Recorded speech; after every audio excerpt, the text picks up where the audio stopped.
Hello and welcome to the LAAGCast. Thanks for checking us out. I am your host, Max Williams, and with me as always is my co-host, Sam Richards. Hello.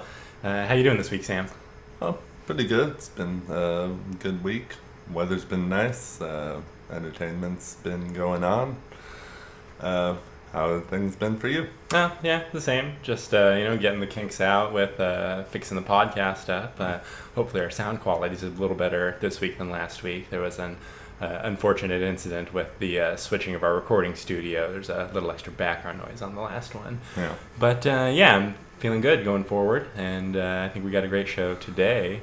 So we haven't really played anything besides more No Man's Sky, which continues to be good. I don't know that there's more to say about that quite yet. Not yet.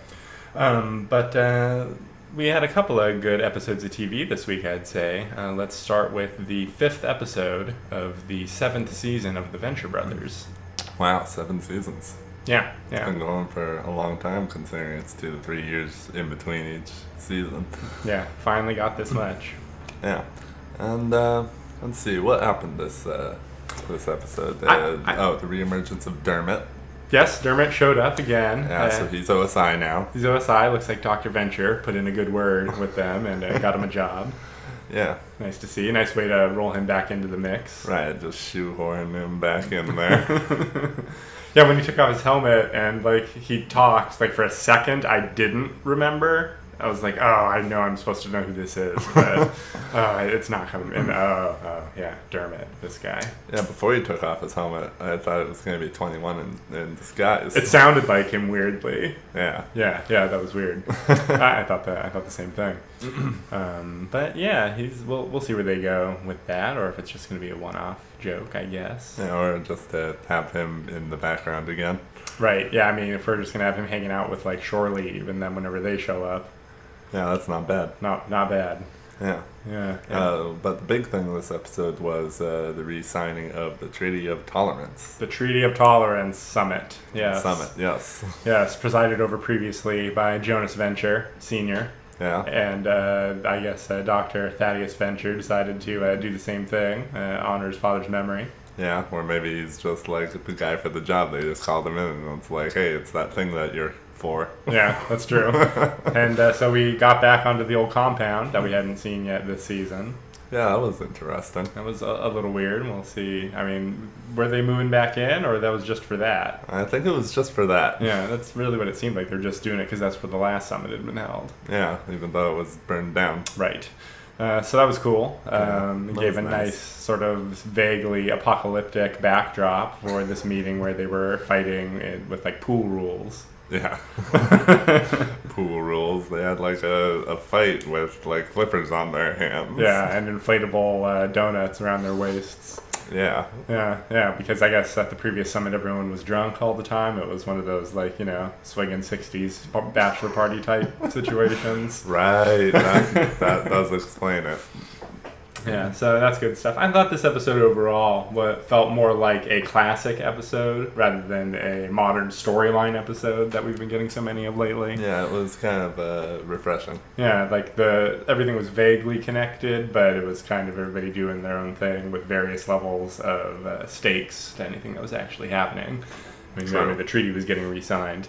Yeah. I guess the big revelation of the episode was while Dean was having a conversation with the helper, the prototype. Was it a prototype helper or was it the second edition helper? I don't remember. I believe it was. What it was it was the main manufactured helper. Right, the production line version. The production line version. The last survivor. Right, but also morphed with what was it?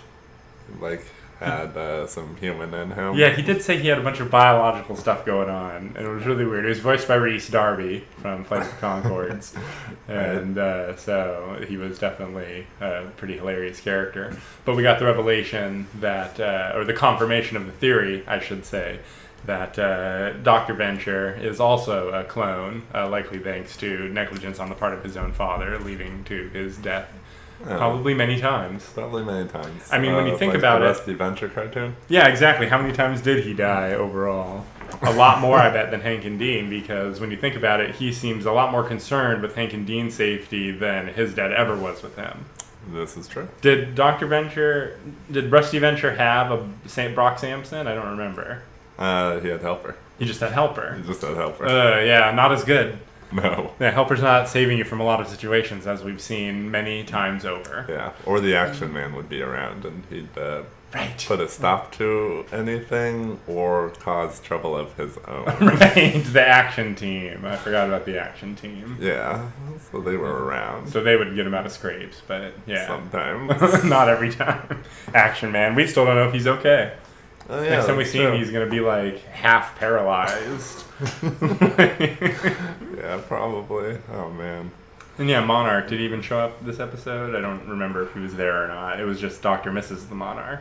Right, she was there. I don't think Monarch showed up. Yeah. Maybe he had a little bit at the beginning where he was arching to upgrade his rank. Or that might have been the last episode. That feels like the last episode, but I know the scene you're talking about where, that was the last episode when he was having to arch against Dean's professor. Right, he did do Dean's professor. Right. Yeah. I feel like he arched somebody else, though, some random scientist at some point.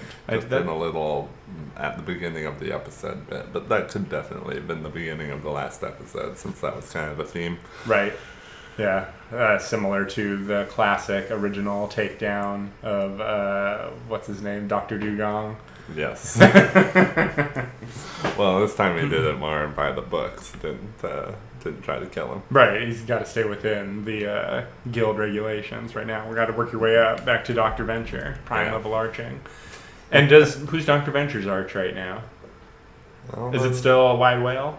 It's probably still Wide Whale on the books, but they're probably not fighting. Yeah, interesting. Yeah, now we're going to have to wait to see what happens with the Wide Whale storyline now. Right, and then last thing to mention is probably the pee-pee thing. Oh, yeah. The guy who had pee-pee on his belt, and it was very upsetting to everyone. The guy who had the top of his skull replaced and has tubes coming out of his head. Right, one of the what were those guys called? Was that Guild always what they were called? Or? I think it's either guild wasps or they have like a special name for what he was. Right, like the trench coat guys, the investigator types, right? Yeah, I feel like they had a special name, but it's not coming to me. Yeah, I think you're right. Like Inquisitors, something along those lines. Something along those lines. So the whole episode, he's trying to hook up with this OSI girl. Right. And she's very upset when she finds pee-pee on his belt, a scene that we're overhearing from Hank and Dermot's perspective. Yeah. And, they know what they're trying to hint at with that, and that's what we think it is throughout until the little bit at the end, the post-credit sequence that Venture Bro shows usually have. Yeah. And, so I guess the Peril Partnership is going to be... Partnership.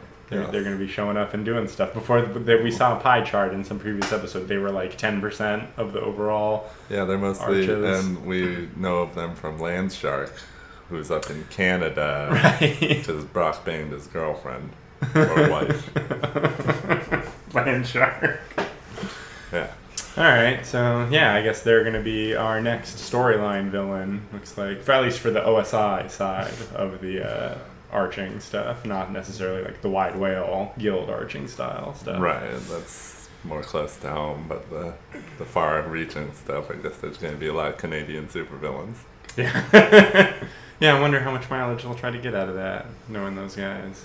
Yeah. Are either of them Canadian? I don't know. I feel like not, but maybe. What, Domehead and... No, the creators. Oh. James Urbaniak and... Doc Hammer? Doc Hammer. No. Doc Hammer is a very not Canadian name, if you ask me. Well, that's true. Yeah. But he's probably not related to Doc Hammer. Arm & Hammer. Yeah, that's a good question. I don't know. Maybe that's how you get a show made this quirky and weird. Right. You're ultra rich. Yeah. Well, I guess we should stop speculating on the identities of these guys, whose identities are likely a quick Google search away. This is true. Anything else worth mentioning about Venture Brothers? Did Hank do anything funny besides hang out with Dermot? No. Yeah, I don't think so. How about you want to do rating? Yeah, I think we should do a rating. All right, what would you give this episode on a scale of 1 to 10? I would probably give this a 7. 7 Rusties? 7 Rusties. Okay. All right. I think this Rusty. episode.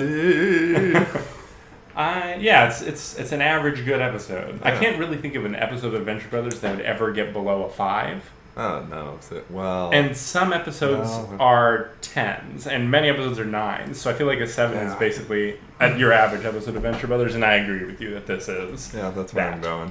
Average episode of Venture Brothers. Yeah, a little funny, a little serious, a little revelation, a little more mystery. Yeah, some wackiness, some story. Right, a good, funny voice guest actor, and some weird bureaucracy related. Comic book supervillaining. Yeah, which is fun. The bureaucracy. They've gotten so much mileage just out of the idea of making villainy a bureaucracy. Yeah. Yeah, they have. It's genius. Well, it's really good. It's unique. It's one of a kind. Yeah.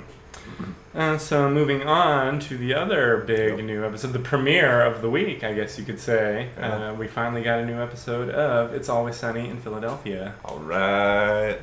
So what happened in this episode of Always Sunny? Oh, right. So Dennis left last season. Right. So we're going to be dealing with the repercussions of that. So we're dealing with the repercussions of that. And Mac pops in, and he's buff. He's fit. He's like ripped. Yeah, he's ripped. And his beard is even weirdly angular now, and like dark to the point where it looks almost like he's dyed it to be very black. Like his hair is black, so I'm probably just projecting that. But it's like he seems weirdly all angular now. Yeah, he does. Yeah. Yeah, they've all changed a little bit. Well, except for Charlie. Except for Charlie. Yeah. Who apparently wears the same pair of shoes in every episode since season 1. He's never worn a different pair of shoes on the show. I heard about recently. That's awesome. Mm-hmm. That's totally Charlie. It's so Charlie, it's perfect. Yeah, and for it to only come out now, yeah, that's great. That's just the kind of detail that makes It's Always Sunny one of the best. Yeah, it truly is. It's one of the best, if not the best, comedy of the last decade or so. Well, the last decade, I mean... Best live action, almost, for sure. For sure. Let's see, what else happened? Oh, Matt got a sex doll that looked exactly like Dennis. Yes, he did. It's like creepily like Dennis. It's so weird that they actually got that made. Like, now they actually do have a Glenn Howerton sex doll. Yeah, they do. Yeah, that's pretty great. And they got a lot of jokes out of that. They did. Episode. I mean, it was pretty constant. The episode took an interesting twist because in the beginning, it really seemed like they were going to be doing a political episode. Because at the beginning they're like, oh, we just got done with this trick where we fooled all these dumb liberals into buying our stuff. And now we've got a new plan to fool all the dumb conservatives into buying our shit. And while we were watching the episode, we all kind of looked at each other and we're like, uh-oh. Right, there's a little bit of a groan. It's like, oh man, haven't we had enough of that from everything else in the world? Right, and Mindy Kaling is the guest star on the episode, and she's kind of filling in for Dennis with the gang, and they're all much more successful now. Everybody has much higher self-esteem. They're feeling good about themselves. They've been pulling off successful plans. Oh yeah. It's like the whole situation works really well for them. And, of course, the X factor is the doll. The sex doll. The doll destroys everything. Dennis, without even actually being there, derails everything. And at first it's a little weird when they start having the characters hear Dennis's voice come out of the dummy. Yeah. But Always Sunny has set up this thing where they have so many joke callbacks and so many repeat jokes and things like that when they start saying, like, oh, I can tell what Dennis is saying in the situation, we, the audience who's been watching this show for years, can also hear his voice saying the things he would be saying. Yeah. It's masterful. It's the kind of thing, like, you couldn't watch it as your first episode of Always Sunny. No, you'd be like, what is this show? Sense. Yeah. Like, it's so much continuity. Like, we're so into the deep cuts now. But it's so rewarding. So true. Yeah, because it's playing with you. It's playing with your perceptions. They never really go back to the political thing. Yeah, no. The one thing they do is they take a little bit of a swipe at Ben Shapiro, in my opinion, with their leftist tears merchandise that they're making, because I think he's the most prominent person I ever see online drinking from a leftist tears container. But that's the kind of playful joke that I'm down for. Like they can pull that off, you know? Oh, definitely. Yeah, no, it was well done. Yeah, so they did break Charlie and the waitress back up with a quickness. With a quickness. Yeah, which I'm glad about. Well, me as well, but I doubt... Well, we know this isn't going to be the last we see of her. Oh, no, I think they're just taking it back more to the classic status quo. Yeah, probably. In fact, I wouldn't be surprised if... Because we do know that they weren't sure if Glenn Howerton was going to come back for much of the season, if any. Right. So they were probably making plans for how the episodes would go if he were to not actually come back. Because there's a way this episode goes where he never shows up. Yeah. And maybe Mindy Kaling sticks around for a few more episodes. Maybe the waitress doesn't break it with Charlie and she's a more prominent character for a few more episodes. Yeah. You can get more mileage out of that. But, of course, spoiler alert, the twist at the end of this episode is that Glenn Howerton does come back as Dennis, mysteriously wearing the exact same outfit as the sex doll. Yeah, and somehow he's able to sneak into its place and toss it on the floor without any of them seeing for his great reveal. He's a masterful showman. And, yeah, it's great. They plug in and Mindy Kaling gives them the ultimatum, like, obviously you guys are better off with me, like, you have to make a choice. And yeah. What does the Sunny Gang do? What they always do. They're like, oh no, we like to wallow in the mud. We like to be us. D even. Her line is the funniest. What did she say? She says, I like you a lot, but I kind of like being the only girl because it makes me feel kind of special. Right. Because these characters can only be who they are. No matter how much Mac transforms his body, no matter how Charlie's living situation changes, no matter if Dennis goes away for a whole episode or not. Yeah. Frank was just kind of in the background. He was wallpaper this episode. Yeah, I think that we're probably going to see him doing that for a while. Yeah, I wonder how much stuff they're actually going to give Danny DeVito to do physically, as opposed to just stand around and be a sounding board for everybody. Oh, yeah. No, that's it. Yeah, so I guess I'll rank it first. Mm-hmm. Always Sunny's another show where almost every episode is going to get at least a 5. There's definitely a couple of 4s and maybe a 3 or 2. Yeah. Although even the episodes that I would have given very low scores in the past have grown on me some. I do still think the worst episode is Frank's brother, for obvious reasons. It doesn't feature the main cast at all. It does not feature the main cast. This is true. In the past, I would have said the worst episode was The Gang Cracks the Liberty Bell. But that one has grown on me enough that I can agree Frank's brother is at the bottom. I also used to hate the gang cracks the Liberty Bell, but that episode has grown on me significantly. Yeah. And I would probably nowadays give that episode like a 7, a 6 or a 7, honestly. Yeah. It stays in the mix. Probably. Yeah. It took me a while, many years of not watching that episode. Yeah, but then you watch it and it's like, got some fresh jokes. Yeah. It really grows on you. But this episode, I'd probably give this episode a 6 overall. It was pretty funny, got some good laughs out of it, but it wasn't any like, oh my god, that's a hilarious bit jokes. It was more like, oh, that's clever. Right, they're just, they're doing more of their thing. Right. Which is good to see. I'd give it probably a 7. Fair enough. Slightly above average. Yeah.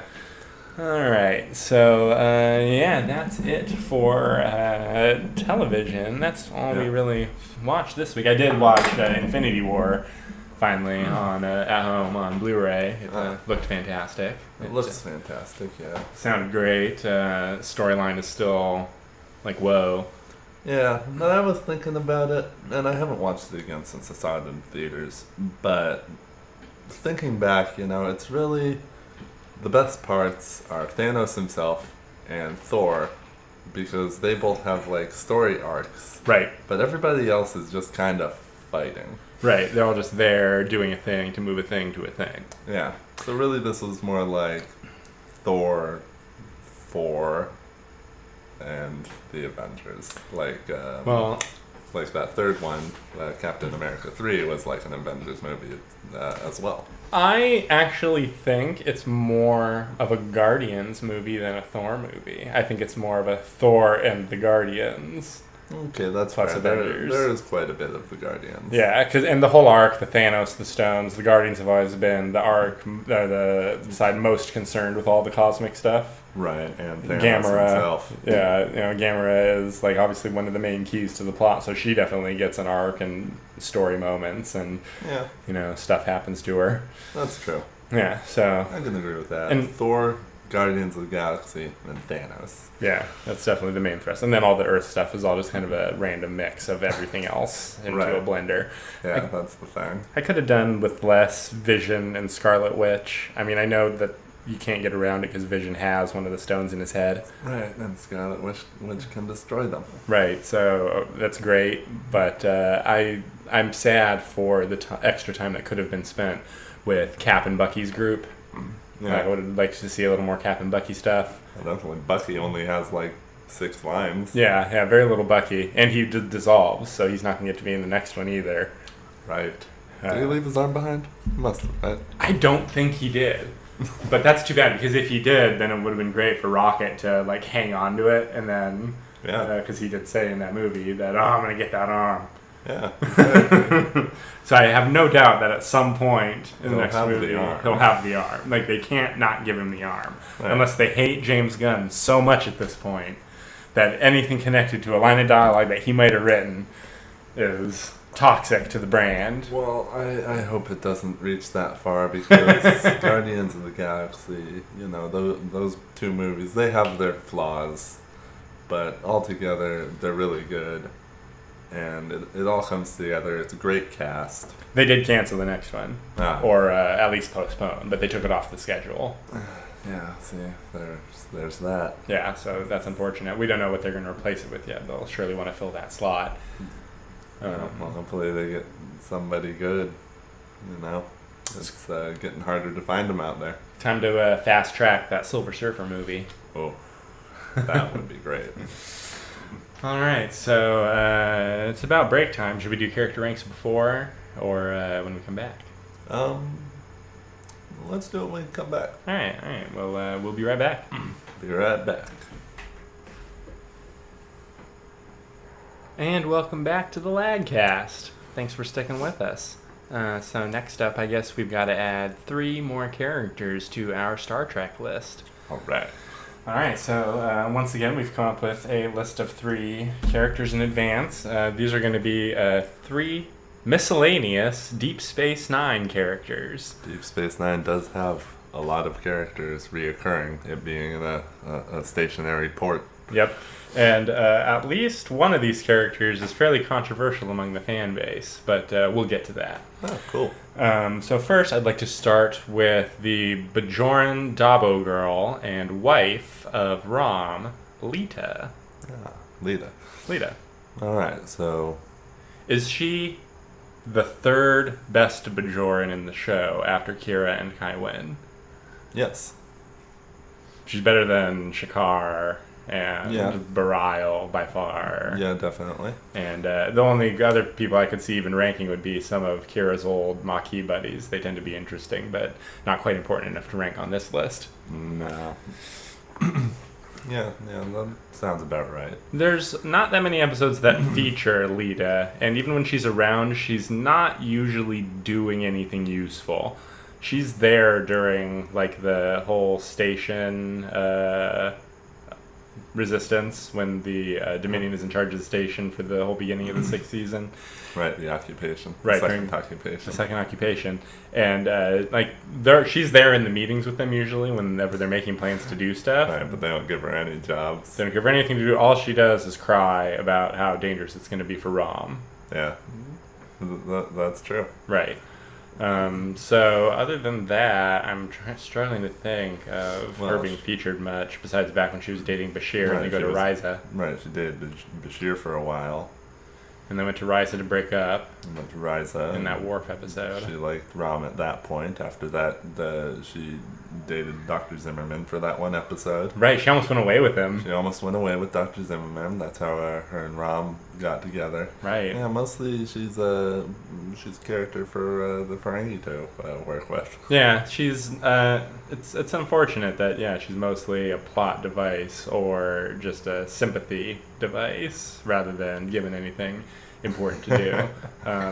But I hear that the actress is super popular at conventions and loves the fans, so that's cool too. Yeah, that's cool. So, where do we go on the list? I gotta say, she's unfortunately, as much as I like her, is probably not going to rank too high. Can't rank too high. There's too many really good characters to rank above her. So I'm looking at... Let's start at Guinan at number 55. Better or worse? I'd have to put Guinan higher. Natasha Yar, yeah, definitely. Natasha Yar, yeah. Alright, Ezri Dax. The line into bad characters. I would put her above Ezri Dax. I think I have to agree with that. So right below Tasha Yar, coming in at number 57. Number 57. Rita. Yeah, that counts as making it to the top of the list in my book. Everybody above Ezri Dax. Yeah, basically. All right. The next character is somebody on the opposite side of the war. It's the Cardassian Damar, who goes from a fairly memorable background character in a couple episodes to the second most important Cardassian in Deep Space Nine. Yeah, I mean, he basically jumps up from freighter pilot. Right, freighter. Oh, was he the pilot of the freighter? Yeah. I feel like he was the pilot, yeah. Mm-hmm. But maybe you're right. He must have been Ducat's commander, because Ducat didn't have anybody else. That's what I think it was. But he may have also been at the weapons station or something, or flying it. You're right. Yeah. It was a little freighter. Yeah. Right? I feel like he was usually in the pilot's chair, but it might have just been that he was in front and to the left of the captain's chair, and that's just where I assume they're going to put the pilot's chair. Right. They just wanted him in the shot. Right. That is the truth. But he does. I mean, at first he's a straight up villain, much less of a questionable character than Ducat. Because with Ducat, there's always that line of not just sanity, but like the way he views himself. Whereas Damar is like traditional straight laced Cardassian soldier and patriot. Right. That's what Damar came in as. He is this is your standard Cardassian right here. Right. He's going to be the guy who's fighting against Gul Dukat right when Dukat is having his arc where he's doing very not traditional Cardassian things. Right. Like hanging out with his half-Bajoran daughter and, doing weird stuff on Deep Space Nine and, having his freak out at the end of the second occupation. Yeah. And then at the end, he comes back around and essentially ends up learning from Major Kira how to be a good insurgent and leading the Cardassian rebellion against the Dominion. Well, it's basically like one of the final arcs of the show is his arc, because that's like in the last 8 episodes where he becomes the Resistance, right. Goes to the Federation, and then dies a hero. Right, he dies a hero. Yeah, that's something that you don't get to see very much with recurring Star Trek characters when you think about it. No, almost never. The few times that they are willing to give us a death, it's almost always a tug at the heartstrings death. Yeah. It's not a heroic sacrifice death. If they do, it's a character who hasn't shown up that often, like your Thomas Riker. Yeah. Let's see. Yeah, I'm trying to remember who else made a heroic sacrifice that resulted in their destruction. Data at the end of Nemesis. Yeah, Data, but Data's gonna do that. I mean, there's no question about Data being able to give a heroic sacrifice. With Damar, it's like, wow, he really did change. Right. Yeah. He saw the need for change and then saw to it. Yeah. All right. So, Damar. I think we're probably in the same area of the list. Maybe a little bit higher. Yeah, I think a little bit higher. Do we like Damar more or less than Kern? Yeah. More. Yeah, more than Kern. Right above Kern is Grand Nagus Zek. No, we don't like him more than Zek. And I definitely don't like him more than Barclay. No. Alright, so we're going to put him below Zek. He's the new number 50. Yeah, Zek's more important. than Damar in the end. Does Damar have a regular rank? What is he, a legate? Is he Yeah, let's put him at legate, Damar. I mean, in the end, I think he probably gets higher before he gets fired. What's the thing that's between legate and Gull? There's something, some weird other G. Yeah, legate's right above Gull, right? Or, is legate above? I thought legate was below. I thought Gull was higher. Oh, you're probably right. Yeah, we never had a legate Ducat. Not that I remember. Yeah, you're probably right. Anyway, moving on to, as I said, a character who is highly controversial amongst the fan base. That is the holographic entertainer Vic Fontaine. Ah, yes. Mainstay of the last season. Just the last season. He shows up in season 6, but it's only for one episode, I think, and maybe the finale he gets a little bit at the end of an episode. Now, he's played by somebody... James Darren. Right. The third. Right. He's the I don't know if there's actually the third in his name. I shouldn't say that, but he is the grandson of famous singer James Darren. Yes, he is. And so he is obviously like a lounge singer in like this lounge program that becomes the favorite program of the command staff of DS9. Is it a Bashir and O'Brien program at first? Who is just it? a Bashir. It's a Bashir. Yeah, he gets it from Felix, his friend that we never see. Right. And so all of a sudden our Star Trek show has extended sequences taking place in like a swinging lounge. Yeah, a swinging 60s Vegas hotel. Right, a swinging 60s Vegas hotel. And, doing musical numbers, which does eventually culminate in a nice little rendition of You Ain't Seen Nothing Yet, where Avery Brooks comes out and belts it out. And that guy's got pipes. Yeah, he does. And I gotta say, the way Vic Fontaine, or this James Darren, sings all those songs is like my favorite version of those songs. He's good. Yeah. He knows what he's doing. You can tell he's been doing it for his whole life. Yeah. So I'd say that Vic Fontaine is probably the best reoccurring holodeck program that the characters in a Star Trek show go to for recreation, because there's like the pool lounge in Voyager that shows up all the time. Yeah, but there's no characters there. Yeah, there's no characters. There's never an equipment to a Vic Fontaine. Like maybe Moriarty, as far as if we're just going to talk about sentient holodeck characters. Sentient holodeck characters. The Doctor. Well, he's not a holodeck character. Oh yeah, that's true. He's just a hologram. Exactly. Medical. So yeah, a lot of fans really hate Vic Fontaine in any episode featuring Vic Fontaine, but I say, how can you hate? What's it called? It's Only a Paper Moon. It's Only a Paper Moon, where Nog has PTSD from losing his leg. And so he's walking in crutches and hiding out in Vic Fontaine's holodeck program and just lives there for like probably a couple of weeks. Yeah, it's like the dark side of a Barkley story, where Barkley was like, oh, he's funny. He likes to hide in the holodeck because he's afraid of people. This one is like, this Ferengi has horrible PTSD and he can't bear to face reality, so he hides in the holodeck in order to treat himself, and it's very unhealthy. Yeah. But Vic Fontaine helps him through it, and when it's time for him to go, he kicks him out. He gives him the boot.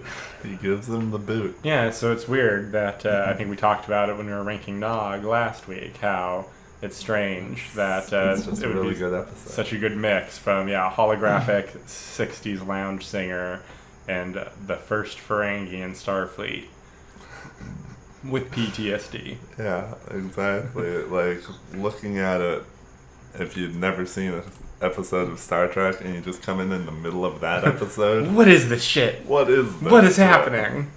But in context, it's such great possibility, imagining. I didn't think the show took place in the 60s. So, let's look at the list, because he's an entertaining character, but it's going to be hard to rank him above a lot of these traditional Star Trek characters for me, man. I mean, I don't think I like him more than Gowron. I like him more than Gowron. Interesting.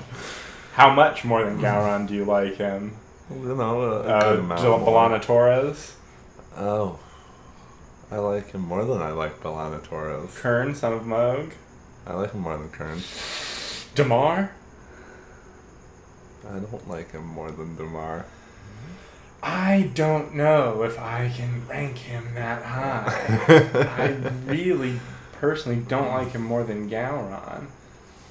I have to argue you down a space or two. It's hard for me to rank him above B'Elanna Torres. She can be annoying sometimes, but I feel like you get a lot more good episodes out of B'Elanna Torres. Yeah, I suppose. B'Elanna Torres is just in Star Trek more. She has more in her favor. She's like half Klingon. That's good. I like the Nog episode, but it's not better, in my opinion, than any of the Klingon episodes that Kern appears in. I'd rather watch any of the Klingon episodes that Kern appears in, except for the one where they wipe his memory. Okay, I guess you have a point. I really like Vic as a character, but when it comes to episodes, he's only got 2 good episodes. I would argue himself, so yeah, I suppose he really can't contend with some of them. I think Kern has at least 3 good episodes. So how about that as a compromise? At below Kern, above B'Elanna Torres. No, I'll put him below B'Elanna. Above Gowron? Above Gowron. I definitely like him better than Gowron, who only shows up in 8 episodes. Alright, so at number 53, holographic lounge singer Vic Fontaine. Alright. Okay, now that we've added 3 more characters to our list, let's move on to the comic reviews for the week. Yep. First, I'd like to start with the new issue of Transformers Lost Light, which is written by James Roberts, as they all are, with art by Jack Lawrence, colored by Jonah LaFuente. Cool. And we are deep into the end game of this series. A giant Primus, which is a Cybertron from an alternate reality, has come through a portal and is laying waste to a series of other duplicate Cybertrons in a crazy culmination of a prophesied event that was set in motion by a being who saw this battle happening when he came forward in time and then endeavored for the rest of his life to, get to that point and make sure it actually happened. The revelations are coming hard and heavy. We found out that Rung, who has been with the ship from the very beginning, who is one of the most forgettable bots in existence, it seems. Nobody ever remembers his name or what he does. He transforms into a thing that nobody knows what it's for. Rung is Primus, it turns out. They thought that his super weird serial number of, I think it was 1 trillion, or 1 billion, is that they were looking at it upside down, and his serial number is actually 1. Oh, wow. That's the kind of revelation that I just love from this series, because James Roberts is so good at laying a clue out like that back in, I think this was issue 6 or something, that we discovered that was his serial number, and they even showed it to us on his arm. Wow, and then now, 60-something issues later, this isn't even the same title, because that was way back in More Than Meets the Eye. It's just beautiful. That's what comics are all about. Right, that is true. Megatron, who had been an Autobot for a while, but then was left in the parallel universe last time they had an adventure there, has come through the portal as well with Primus, along with his ship of noble warriors that he's been using to fight the Resistance in the parallel world. Oh, cool. Because even though in this reality it's only been a couple of weeks, it was a couple thousand years on the other side that Megatron was fighting to become fighting for freedom against the ruling council. And there's this great reveal when he comes through and he's wearing his fusion cannon again. And he had sworn when he became an Autobot that he would never use or fire his fusion cannon again, and he even stopped wearing it for most of the issues. Megatron became an Autobot? Oh yeah, this happened way back at the end of More Than Meets the Eye. It's a fantastic arc. The arc of Megatron coming to grips with the war that he started and now trying to make amends and do what he can. Wow. And okay, get back to this one. And an Autobot is grievously injured, and Megatron's like, let me through, and he takes off his fusion cannon, and it turns out it's actually a giant med kit, because in the thousands of years since, Megatron has pursued what he had previously revealed to be his original dream back when he was a young bot, which was to be a medic. Oh. And so he's changed, and he was inspired by Ratchet in the brief amount of time that they spent together when he was captain of the Lost Light with Rodimus. And it's good stuff, man. And that is some cool stuff, sounds like. Yeah, we're going to definitely do some focus episodes on this series. We're going to start with Last Stand of the Records, which is basically the first arc of this version of continuity. Okay. And I'm sure we'll work our way through eventually. I have all the big, nice hardcovers of this whole run, so... Cool. That will be good. But yeah, it's literally the one that ends with everything destroyed but our heroes on their last ship and the giant Primus robot. And our heroes are on a collision course heading in. It's good stuff. Oh. It's good stuff. It's one of the best comic series of the last. I think it's been running for 5 years now. It's the best science fiction comic for sure, bar none. Like it's Star Trek-y. Like the whole way they have a general goal that they're going after, but it's an ensemble crew getting into a mix of wacky and serious adventures. And that's usually a good thing. And Roberts trusts his readers so implicitly in the same way that like the Rick and Morty or Venture Brothers does, where he's willing to throw in references to things and trust that you'll get them without over-explaining or being like, this is too deep of a reference, I don't think they'll get it. He'll leave it in there for you. He trusts us. Nice. So I have to give that comic a solid 9 out of 10. Wow. It's the only thing I read this week, I think, where I actually went, aha! At some point while I was reading it. All right. Good revelations, man. Good revelations. That's what you want. Cool. All right, so let's move on to... This was a surprise. I had no idea this was coming out until I saw it on the rack at the comic book store. Yeah, new Silver Surfer. Silver Surfer annual.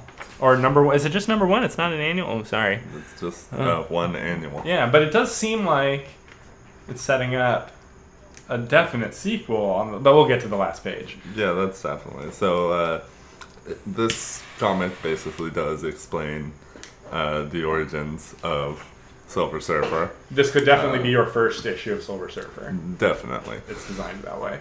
Yeah, how he got the power cosmic, how he's working for Galactus, what he does for Galactus, going from planet to planet, finding ones for Galactus to eat.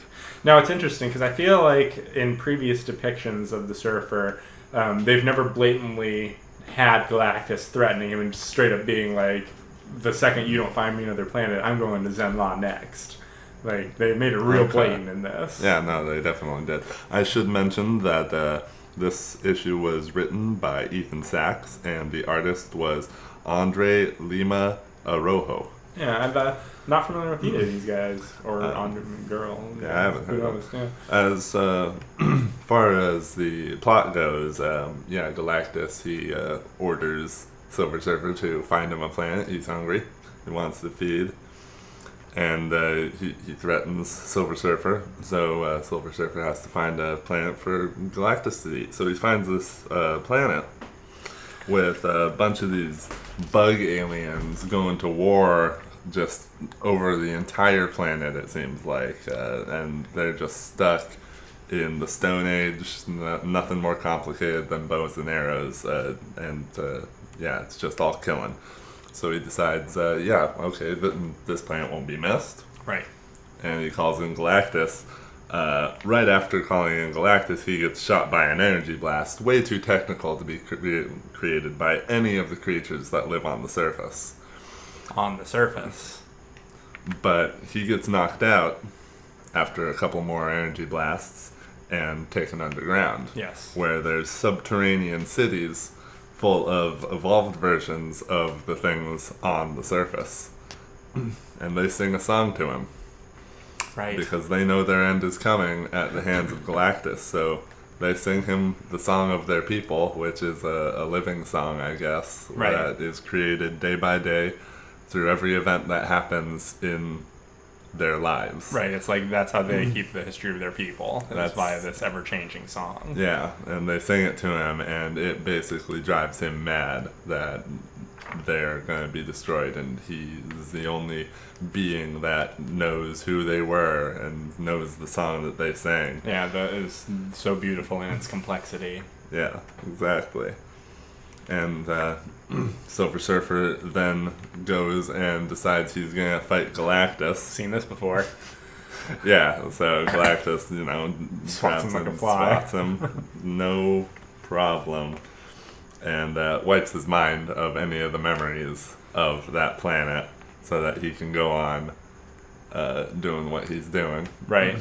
And it repeats the narration from the beginning, which semi-hints that this is definitely not the first time this has happened. Right, exactly. And he definitely, unlike what he says in the beginning, he probably has not, at this point, only fed Galactus planets without life. Right, definitely He probably not. just thinks that. Right, he's repeatedly made this decision. Yeah, and it ends with him coming to another planet torn by war. And then it shows us a big old splash page of him coming to Earth. Right. Which, to me... Okay, so here's the thing about this issue. I didn't love it. Yeah. The concept was fine, like as far as being a new Silver Surfer thing. But, and like being a good first issue. You know what I mean? Like this is something that you could read and get a good gist of the Silver Surfer on, and the twist of the mind wipe thing gives it a kind of cool sci-fi story extra element of like tragedy already on top of the tragedy of the Surfer's existence that makes him like the fact that they always want to revert him to being a Herald of Galactus instead of keeping him free like he always was in his solo series back in the day. Right. The only way you can do that is by either doing this or just making him like the mindless brainwashed servant of Galactus. Like, Yeah. so this is an interesting compromise to keep him serving Galactus, but also have him be the space philosopher. But it seems like too much of a blunt metaphor of the whole. Like, obviously, the bug species was us. I mean, let's be honest, right? Like, oh, they're so primitive and warlike, and they kill each other with spears and knives, blah, blah, blah. Yep. And then, meanwhile, they also have these other scientists developing weapons that can destroy, like, more powerful than the power cosmic. And, like, nobody's going to miss these people. And, yes, there's beauty, but there's also, like, so much death and destruction. And then at the end, showing Earth and being like, yes, this planet, we're definitely drawing parallels with because he's saying the exact same thing about this planet. I knew it was coming. It's a ham-fisted metaphor, and it's weird if this is going to be the beginning of a new series where Galactus is threatening Earth or something. That's weird. It's weird to start it in an annual, in my opinion. Yeah, it being an annual makes me think that this is a one-off. It feels like a one-off, and Earth at the end is just to make the dumb point that we already understood. Right. So, also, I do have complaints with the art. I feel that if you're going to draw a Silver Surfer, you gotta make him look real reflective. And in most of these pages, he seems flat. pretty, flat. He seems matte. Yeah, he almost looks like the Elmer's Glue Surfer.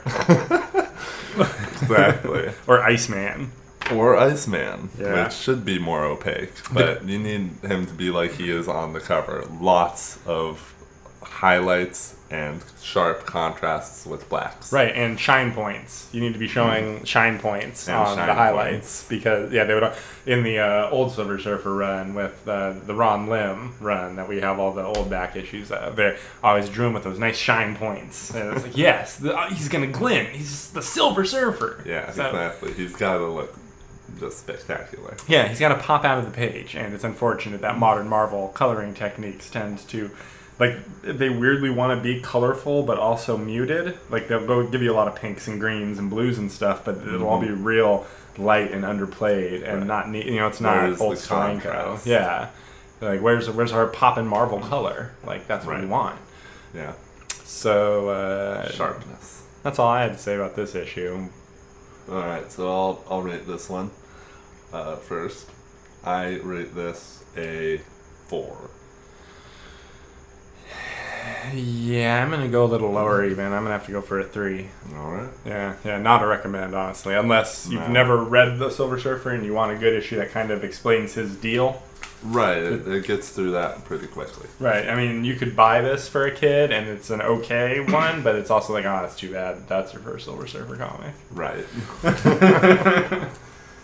Alright, moving on to the only other one that only I read. Issue 4 of The Unexpected. That is written by Steve Orlando with art by Yvel Guichet, Kerry Nord, and Scott Hanna. Sorry, Yvel? I don't know, I'm butchering your name either way. So, this continues to be a good DC Universe series. Like, they're really playing with the deep cuts of the DC Universe. Firebrand and Neon the Unknown appear to be our two main characters, and this issue is mostly them interacting with a couple of obscure Batman universe characters, Huntress and new guy Signal, who is former Robin for a brief time, Duke Thomas, and current Bat family member in some fashion, but I never read any comics that Duke Thomas is in. So they are definitely teasing some cool Final Crisis style Mandrake stuff. Nick Zuotan shows up in this comic for a brief second. Nick Zuotan? Yeah, the guardian of all things. Well, yeah, what's his name? The judge of all evil. Did you read Final Crisis? I did. Yeah, he's the guy who solves the Rubik's Cube and ends up being the new Monitor. Yeah. Okay, yeah, totally. So we get a nice splash page of him fighting Aldous Quench, the Bad Samaritan, who is a recent... it's so good. And he did die a few issues ago, but this issue indicates that he's actually a cosmic being that can't die like that, so I'm awesome. Glad to hear we will be getting more of Aldous Quench. Yeah, the Bad Samaritan. He's freaking awesome. His name alone is enough to rise him to, God status. So the main villain at this point right now, besides the Third of Mandrake, is Hawkman villain Omanar Sin, who you remember he showed up in... did you read Metal? He's definitely a Hawkman villain. Oh, yeah, because I don't think he showed up in No Justice. But he's showing up and causing trouble for our heroes as they try to protect this piece of weird isotope that has been created, and if it blew up once and created a horrible dimensional thing, if it blows up again, it could destroy the whole of the current universe. Oh, yeah, deal with that. You gotta deal with that, and and so at the end, in order to get more help with all this weird prophecy stuff with the metal, they need to find somebody who knows a lot about metal and also about Omanar Sin, so they go find Hawkman. All right. So, yeah, we're going to get some Hawkman showing up, and I'm currently a Hawkman fan, so that's a good thing. Yeah, Hawkman has been really good. Overall, I enjoyed this issue, but it was the least entertaining issue of The Unexpected so far. It's been a very good series so far, but this one was kind of a getting everybody to where they need to be issue, and Huntress's arc in this, she's very combative with everybody, saying, you're not going to be able to deal with this isotope, I have this whole network of people who can help me. She's, being very combative against these people who are like cosmic level powers, and she's a Batman character. She's human. She doesn't have anything special. Right. It got kind of grating after a little while, so I'd have to give this issue a 6 out of 10 overall. Still above average, but because it is a good series, and I'm sticking with it for sure. But you get through it, but nothing really memorable happens. Right. All right, moving on to one that is surprisingly a little bit more fun even than The Unexpected. Issue 3 of Cosmic Ghost Rider. Yeah, Cosmic Ghost Rider. So this was written by Donny Cates. Artist Dylan Burnett. Awesome. Yeah. And Donny Cates on Venom. He's our boy right now. Yeah, that is true. He is our boy right now. And this issue is... It's Cosmic Ghost Rider, Frank Castle, killing the Guardians of the Galaxy. All of them. Cable's extended multiversal Guardians of the Galaxy. Extended multiversal. Cable in this issue keeps jumping into the future, like 10 years at a time, 20 years, and coming back with more Guardians of the Galaxy, and Frank Castle is slaughtering all of them. Yeah, that really is the whole plot of the issue. They want to kill baby Thanos. Frank Castle has the power of Ghost Rider and the power cosmic. He's incredibly powerful. And the slaughter.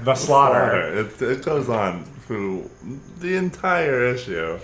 Just so much slaughter, and it's really something until finally Cable. Iron Fist. Yes, which looks like another Kamala Khan. Yeah. He finally gets to knock out Frank Castle. At which point we get a changeover, and Frank Castle wakes up to find that baby Thanos continued on with the killing without him. Yeah, continued to kill everyone else. Continued to kill everyone else. So that's too bad. He wraps up Baby Thanos again and gives him a little bit of a lecture. And Cable is there dying of old age, probably. Yeah, at this point, yeah. And they have a little chat and tell who should show up. But adult Thanos, in a Punisher outfit, saying, "Hey Dad, sorry I'm late," to Frank Castle. Now, considering the fact that Thanos just died in the main Marvel Universe, and somebody asked Donny Cates about this on Twitter today, and he did say that Cosmic Ghost Rider is 100% taking place in the main universe. Whoa. It'd be funny to think if this is how they're actually going to have Thanos still be around. They're going to turn him into a crazy cosmic Punisher? Some sort of cosmic Punisher raised by the insane Frank Castle. Of all the Guardians, from all the various combinations, they kind of knocked the best one out right away because they wanted it for the last page reveal of the previous issue. Because I don't think any of them is as good as Juggerduck. Nope. Can't say that any of them are. I do like that Jubilee is there. Just as Jubilee, no combination of anything. Yeah, nothing else. It's just Jubilee. Iron Groot is a little weird. Rocket wearing a suit made of Groot is very strange. Yeah, it's strange. But yeah, Juggerduck. A duck named Howard in possession of the gem of Sidorak. Ducking unstoppable. Yeah, no, that's genius. That's hilarious. I don't know if it's genius, but I'll give it funny. Okay, yeah, you're right. It's not genius. I exaggerate. But the issue is just an orgy of violence. It's got some solid laughs in it. Lots of good art. The art is excellent, actually. That is excellent. The 2-page spread montage. When I finally realized it was a montage of various panels of Frank killing and not just one big scene. It's very well done, quite enjoyable. And Baby Thanos popping in the little square panels on the side, just watching the horror. Right, he's learning. It's an entertaining enough issue. Yeah, I'd say so. I want the series to be better than it is. That's fair. It does feel low stakes. It's super comedy oriented. Yeah, and you can't really fault it for that because that's what it's going for. But I don't know if it's as funny as it thinks it is. It's probably not as funny as it thinks it is, and it being the cosmic Ghost Rider, I always feel like anything that's in space, cosmic, all that stuff could get a little more introspective and a little bit more into the metaphysical craziness. Make it a little trippy. More like a Silver Surfer. More like a Silver Surfer. Or a You're warlock. running around with the power cosmic. You got to get trippy. Yeah, I agree. Yeah, I want to see some weirdness. Yeah. And this kind of weirdness is fun, and it looks like they dealt with all of it in this issue. Yeah, it's fun and jokey, and now we're moving on. Yeah. So, I'd give it a 6. You give it a 6? Yeah. I give it. Sorry to keep undercutting you. I have to give it a 5. I think it's exactly average. All right. Yeah. No, that's fair. I can rate things a little bit higher if I want. That's my scale. Your scale is your scale. My scale is my scale. All right. So moving on to issue 5 of the Immortal Hulk. This is by Al Ewing, drawn by Joe Bennett. This series continues to impress, honestly. I'd say so. So the plot of this is we get a little bit of the backstory of Wendigo and why he fell out with Alpha Flight, because mostly previously Wendigo's been a heroic character. And we see how he was spending so much time as Wendigo that something was seeping into him slowly. Right. And slowly twisting the Wendigo side into something that was revealed in this issue to be maybe somehow Bruce Banner's dad. So yeah, Wendigo kills Banner when he sees him, and Banner immediately resurrects as the Hulk, and they have a real talky fight. Yeah, they do. So Hulk is so talky in this issue. This is the most verbose Hulk. It's like, it's weird. It's kind of okay. Like, I don't hate it, but it's weird. Yeah, but you can't read it in Hulk voice. That's the thing. Right. It's all written out way too cleanly. Yeah, you have to give him more of a like a Jekyll and Hyde voice, where he's like just a gruff Banner. Yeah. But we see through reflection that somehow the being controlling Wendigo appears to be Bruce Banner's dead father. And at the end of the issue, Hulk absorbs all of the gamma energy out of Wendigo in order to defeat him, because Hulk is a living gamma sponge. Yep.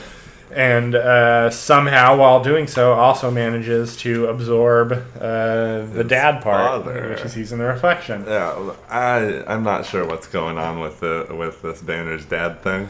It could be good, it could be bad, we'll see. Yeah, exactly. Because it's way out of left field. They were not hinting this at all, in my opinion, in the earlier issues, unless I'm forgetting something about him thinking of his dad in narration. I don't think so. The part of this issue which fell flat to me, though, was the twist, quote-unquote, with the reporter, where she finally gets a chance to talk to Hulk, and we get the reveal of her backstory, and she gets to ask the Hulk one question.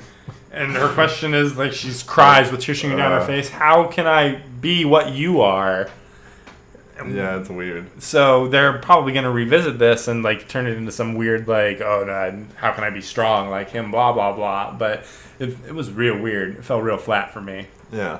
Well, I feel like we probably felt like the Hulk. Yeah. What are you doing here? Go home, kid. Yeah. What the hell are you talking about? The art is incredible in the book. The fight looks fantastic. It's rough and tumble. Yeah. Everything is drawn in. There's no lazy civilians in the background. No general lines drawn to indicate rubble. He's drawn all the rubble. It's real good. Yeah. It's a real knockdown, drag out fight. The fight we've been waiting for since this series started, and we haven't really seen him up against anything that could punch back. True. No, it was fun. It was good stuff. Yeah, as you said, it looks great. So I would have to give this issue a 7. All right, I was gonna give it a 7 as well. All right, solid 7. Moving on. Venom. Another issue of Venom. This is the first host. That's the timeline that this one is following. The previous issue had the what are they called? The blue guys. The Kree. The Kree and the Skrulls. Yeah, the Kree warrior who had the Venom symbiote before Eddie Brock. So this is him coming down, and he knocked out Eddie. Is that last time? No, that was the Skrull girl that knocked out Eddie the last time, and he came down and saved him real quick. Right. So that battle goes on in this one, and eventually they beat the Skrull. The Skrull girl together. Yeah, and it's obvious that the Skrull and the Kree have passed, besides being Skrull and Kree warriors. They seem to recognize each other clearly. Right. And the Kree makes contact with Eddie and the symbiote, and he was wounded in the fight, so of course they have to go back to the lab where Venom's been going through these issues. Yeah. He only knows the one place to go to with the one doctor, the one wheelchair scientist. Which Liz complains to him about in this issue. You can't just bring everything to us. This is a corporation. Exactly. And so this issue, the Kree makes contact with Venom and asks the symbiote if the symbiote would like to join him, helps the symbiote remember him. Right. And the Venom symbiote decides it would rather stay with Eddie. It's made the choice and feels that with Eddie it's the best that it can be. Which is awesome that it made that choice in this issue. Right.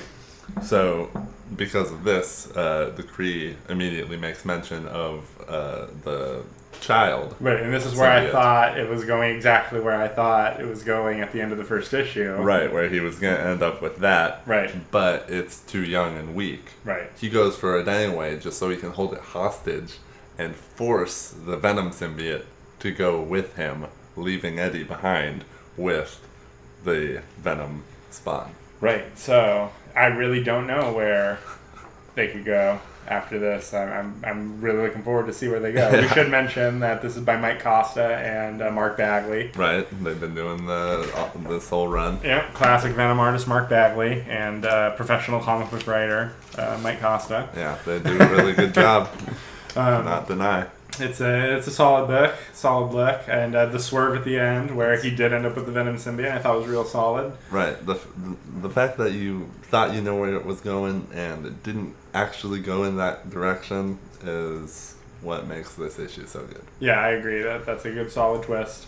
And I wondered, are we going to end up with Eddie using the baby symbiote in some way, or is he going to take it with him or leave it behind while he goes after the symbiote without any kind of symbiote backup? We could go all places with this. You could go a lot of places. It's hard to say, and I was not expecting them to make this guy a villain.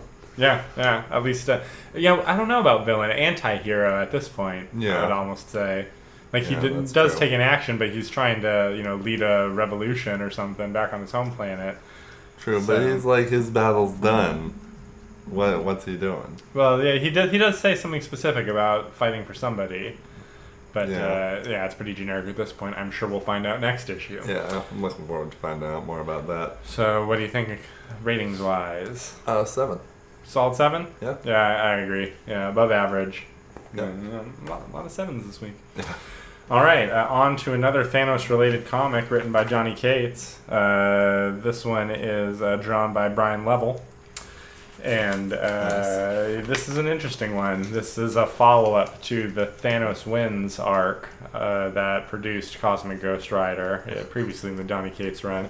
And it's kind of a tie-in to the current big Marvel Infinity something event that's happening, because that's what the whole Gamera killing Thanos thing is from that event. That was the big reveal from 1 or 2 weeks ago. Okay.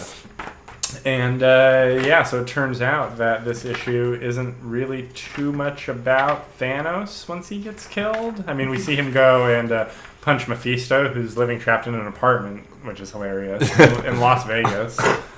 And he's looking real sleazy. It actually becomes another Cosmic Ghost Rider jam, because Cosmic Ghost Rider shows up to try to, I guess, get stuff from Thanos' body.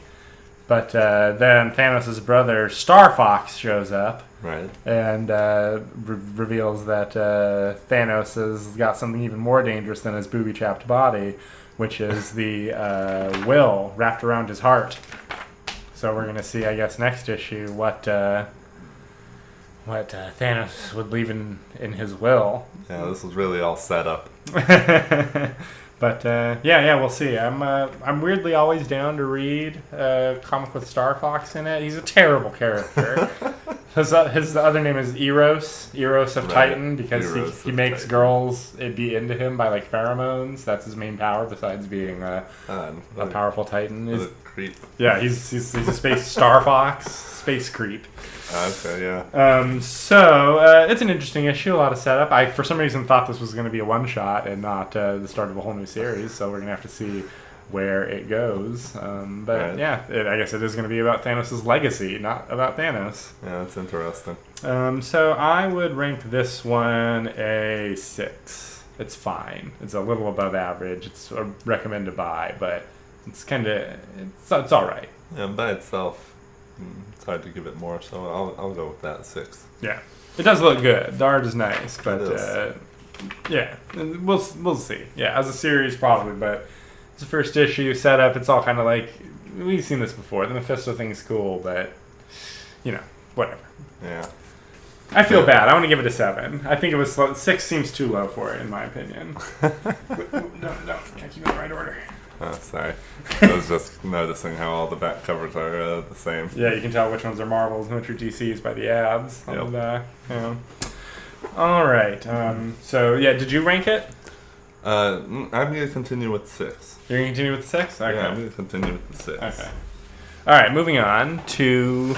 We are going on to Batman. Yes. Shadow of the Past. Issue 54 of Tom King's Batman. Yes. Tom King, and artist is Matt Wagner. Yes, Matt Wagner. He's actually a fairly well-respected long-time comic book artist. Okay. He has created a couple of independent series that people are really into. Okay, yeah. Well, I could definitely tell that this had great art. That's pretty good. It's a lot of just them. As you're not doing a lot of costume stuff. Do the story, and then I'll talk about my issues with the issue, as they say. That's fair. So this issue is kind of a Dick Grayson issue of it's flashing back and forth between Dick Grayson's past growing up as a kid Right. with Bruce Wayne. Seemingly right up to just before Bruce revealed he was Batman. Right. So he's going through the trouble of losing his parents, and flash forward, it's Dick Grayson hanging out at the Wayne Manor because Bruce got left at the altar. Right. So he's just trying to cheer him up. When you think about it, that's kind of a funny juxtaposition, like comparing Dick Grayson has lost his parents and is now having to live at a mysterious foster home with a weird billionaire and his butler. Yeah. Versus, Batman got left by Catwoman at the altar. Yeah, that's true. That's basically the story. That's the story of the issue. He cheers him up a little at the end. During the issue, you get some fighting of Nightwing and Batman together as they're hanging out and solving crime and fighting villains together, and they fight some interesting villains. Yeah, they're doing deep cuts from like the 60s, the 50s era of Batman comics with Condiment King and Crazy Quilt. Crazy Quilt, right? His quilt of colors. His quilt of many colors. But here's the thing: the reason this issue I was not a fan of. All right. You can do action bits with superheroes where they're bantering while they fight villains. Oh, yeah. And not have it be stupid and make the villains seem stupid. Grant Morrison is really good at this. He's very good at making the heroes seem like chipper and able to converse with each other, but also they are taking the situation as seriously as it needs to be taken. Like, they are being effective, they are communicating effectively with each other, they're not making jokes about a villain while standing there and letting him do whatever. And also, that's true. In the initial part where Nightwing is taunting Crazy Quilt, he says like it's awful. I'm going to read it because Dick Grayson would never talk like this. It's terrible. He goes, "No, I'm mostly sure. He has a sewing obsession. He crochets us to death." Right. That is the problem. That's a bad Dick Grayson voice to me. Yeah, that's a good point. You made a very good point. So, it falls real flat. I see what they were trying to do, but the comparing being left at the altar to the death of Nightwing's parents and Nightwing being written so annoying. He was written pretty annoyingly in this episode. It's mostly him just jabbering away the whole time, too. And you can see what Tom King's doing. He's trying to do that classic, the buddy acts like a totally normal buddy in order to try to get the other dude out of his funk. Yeah. But that's never the relationship that Batman and Dick Grayson have had. Dick would be a lot more respectful, I think, of Batman's moroseness. I mean, I still think he would try to do something, but I think it would be more of a, hey, let's have a good time fighting these villains, which they were so close to in this. Right, except Dick is never actually doing any fighting. Right, they're just standing there. They're jabbering. Yeah, that's a good point. And then Dick makes a stupid joke at the end that isn't very funny. No, it's not funny. And that's what ends up cheering up Bruce. But it's a callback, which they reveal it's a callback. So after Batman smiles, a few pages they explain why he smiled, which is a mistake. Right. They should have saved the joke for after we knew why it would land. Yeah, no, that's true. It would have worked that way. And after Batman laughs, he cries, which I also don't like. No, Batman shouldn't cry. Does he actually cry? I don't know if he actually cries, but he puts his head in his hands and is like, damn it. And the way that the art is done on the next page, it could be tear. It could just be the way that they decided to draw on this side it looks like chin, but on this side with the light. Yeah, I don't like Batman hiding his face. Yeah, unless he's trying to creep somebody out. Right, but not in his hands. Mm-hmm. He should never hide his face in his hands. Right, he shouldn't be face palming. No. So, I see what Tom King was trying to do, and I disagree with his take on the characters in this issue. Okay, yeah, I can see all that. I feel like you're probably right about all of that. Yeah, so what do you think? I think I'd give it a 5. I have to give this a 3. All right. Yeah, not a good issue in my opinion. I want it to be good. I love Dick Grayson. He's top 5 DC characters for me. When he's written good, I love him. All right. And this, You just feel this didn't do him any justice. It didn't do him any justice. It didn't do him and Bruce's relationship any justice. Yeah. Alfred could have been more of a factor, in my opinion. Yeah, I think like it when Alfred plays a role. Yeah, I feel like Alfred was just standing there in a lot of scenes and it was all Dick and Bruce conversation. And you know what? You're right. I'm gonna lower mine to a 4. Yeah, I've read a lot of comics with these characters. If I'm an expert on anything, it's on how Bruce and Dick feel about each other, and and I'm accepting of a wide array of various characterizations of these characters. I like Elseworlds, I like alternate stuff, but this I didn't like. All right, so this is me, right? Yeah. Okay. Last on the list is issue 7. I can't believe it's already 7 issues of Justice League by Scott Snyder. This is Just Justice League, right? Just Justice League, no subtitle. This is the main Justice League book with fan-freaking-tastic art by Jim Chung. And I want to mention Mark Morales, Walden Wong, and Jim Chung himself on inks, and Tomo Morey on colors, because the coloring in this book is fantastic. That is true. Visually, I can't imagine a better looking Justice League book. That said, there's a lot going on every page. There's a lot of action to follow. There's a lot of things happening. There's a lot of different colored energy blasts. It's an absolute color explosion of the kind you would want in, like we were talking about with Silver Surfer earlier. I'm glad they're willing to go for it. But I feel like you need to mix it up a little more with some pages that aren't so spectacularly over-the-top colorful. Yeah, but that's kind of been the problem with this run of Justice League. It's trying to be so big, so epic, so over-the-top, right, that it's basically turned the dial to 11 for every single issue. And I think the problem is that Scott Snyder has had the dial at 11 since the first issue of Metal. All through Metal, all through No Justice, and now through this, the dial has constantly been at 11. Right. This is a threat that's going to destroy everything in reality. Right. One after the other. Yeah. And you have to mix it up with some lower grade stuff. You have to mix it up with some stuff that's just a threat to the League and not to the whole world. Right, because it's epic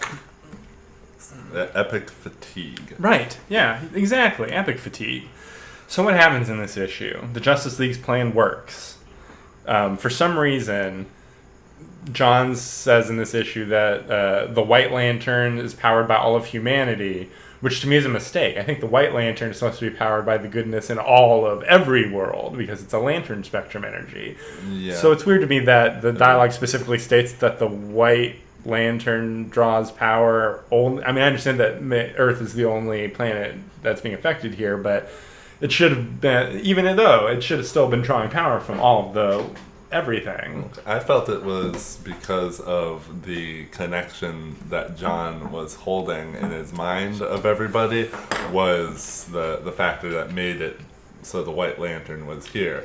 And if any race could become that connected, then they could radiate the light of the White Lantern as well. I agree with that, and that is probably what he was going for. My only problem is that the dialogue seemed to suggest that the power of the White Lantern Corps itself was drawn from humanity. Yeah, you can't do that. And if that's not what with the lanterns, and I maybe I'm misreading it, but that was my read. John Stewart reverts to a Green Lantern from an Ultraviolet Lantern. Hot Girl manages to beat Lex Luthor in personal combat right around the same time that the Flash manages to master the Still Force, which is the worst thing. It's so stupid. It's the stupidest thing. Yeah, because it's impossible to visualize what he's doing. It's just silly. Yeah, exactly. I hate not it. even silly. It's just such a thing that thinks it's so smart. Like, oh, it's such a cool reversal of the Speed Force. And it's just, don't like it. It actually makes no sense. And suspension of disbelief can go rather far. Yeah, especially in a Justice League comic. Especially in any superhero comic. But the Still Force doesn't make sense. I hate it. I hate it so much. The Slow Force would make more sense. I like the Slow Force a lot more than the Still Force. So the entire Legion of Doom manages to escape because they have like teleport belts or something, and Joker is able to recall everybody from headquarters. Yeah. The totality, the thing that was the result of this issue, which is now just going to be some sort of weird magic MacGuffin. Like, we don't know what it is. Nobody knows what it is. They don't know what it is. They're like, now we have it, so we can figure out what it is. Right. It seems to have some connection to Hot Girl. Right. Because she's somehow connected to the whole metal thing. Right, because of the metal thing. The metal thing that is definitely going to be part of the whole run. Mm-hmm. Yeah, which I was into metal, but I am starting to get metal fatigue.